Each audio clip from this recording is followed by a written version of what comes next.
in just the same way that Tai Chi, Qigong, Bagua all have its various levels.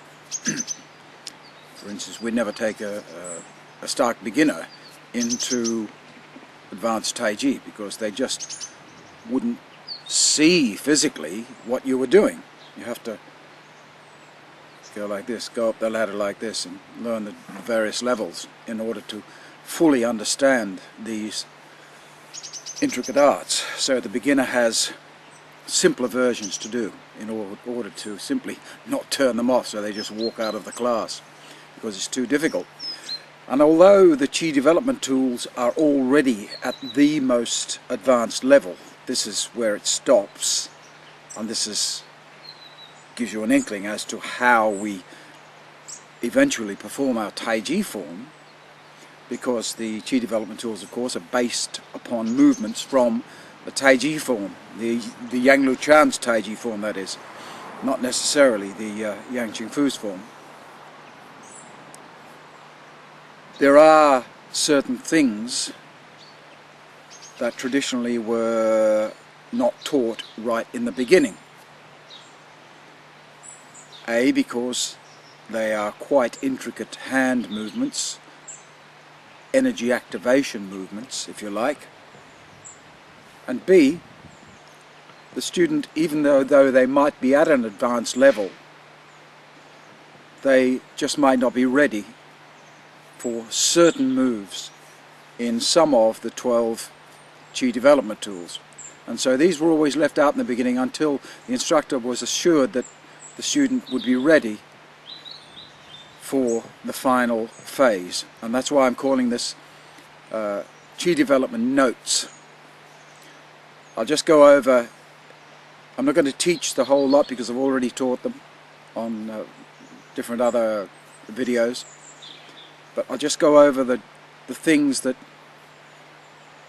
were left out of the beginning forms, just so that you can now rise up to that level. Of course, no good coming to this particular video and trying to learn from this. You must learn the basics first, or the basics advanced first, and then take a look at the notes. For instance, a lot of people might be a little confused as to the breathing.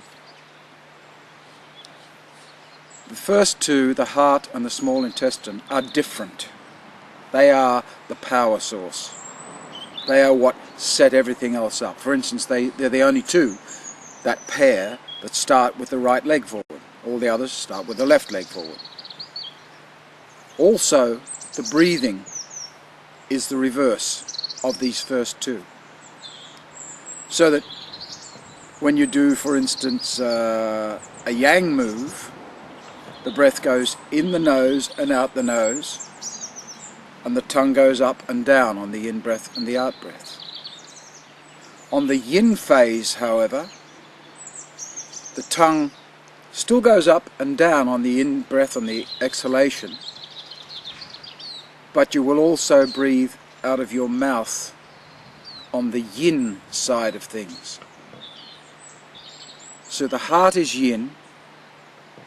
So when we do the first Qi development tool of the heart, we'll breathe in the nose and out the mouth. Sorry, in the nose and out the mouth, because it's the yin phase. The tongue always goes up and down on the main inhalation and the main exhalation. You'll see what I mean in a minute. I think I've included that in my main videos, though. When I say main, there are certain of these Qi development tools where you're standing there like this, for instance, in a lift hands posture, and you're doing 3 tortoise breaths. Well, they're not the main breaths. Then you breathe in, and then you finish off, and that's the main inhalation, and the out breath exhalation. I'll get to those when I come to them, though. I'm going to be concentrating mainly on the palms, because that's where the differences lie. The footwork is always the same, although it's very important, especially when you place your front foot down. When you take your step. You only take one step, Sometimes if you've got your left foot off the ground to do a certain Qigong, then you place your foot. That's not a step, that's just placing your foot back down. Then you take a step. When you place your foot down, the whole foot just places very, very gently like this. And that's quite an important experience or feeling that you should have when your foot just barely touches the floor, because the energy is rushing up into your body, ready to give it out, if you like. So that's quite important. You know you're getting somewhere when you place your foot and something happens. And everyone has a different experience of this, so if I tell you what I feel, you're going to be looking for something that maybe you're not feeling. So just note that you will feel something when you place your foot, and then of course then you place your weight onto it and do the little tilt forward. A lot of people ask why the tilt. I think I mentioned it on my other one. The tilt is to activate the larger flows through some of the 8 extra meridians, mainly the Yang Chao Mai and the Yin Chao Mai, which basically cover the whole body. And that's why you do a little tilt. It's not a big tilt, it's just and then back again. It's pretty much akin to when we do our Tai Chi and we come to a move on the end, double pung for instance, and there's always a little, someone watching probably wouldn't even be able to see it, but there's always a little, and it's called an empty move. Pung, for instance, comes forward and there's a little, I don't know if you even saw that. My other hand's doing the reverse. I'll hold it up a little higher just to demonstrate. See how the hand's changed? If I did it exaggeratedly, it would be like that. But that's like a wave coming up, and it rolls over and then hits the bottom. And that, where it just rolls over, just getting ready to come down, that's the empty phase. And the empty phases are very important in any internal system. You must make sure, if you're learning from someone, they teach you about these empty phases. Because the classics of Tai Chi, Bagua, Qigong didn't mark anything. Always stress that you must distinguish between yin and yang. And that just doesn't mean placing, okay, I got my weight on my front leg, it's yang, and the rear leg's yin. It goes much, much deeper than that. Each move is like a sine wave.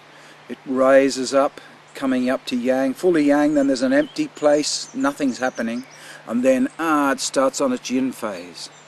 And then there's an empty phase when it's starting back to its yang phase. It happens in push hands, it happens in everything we do. It happens in the fighting system.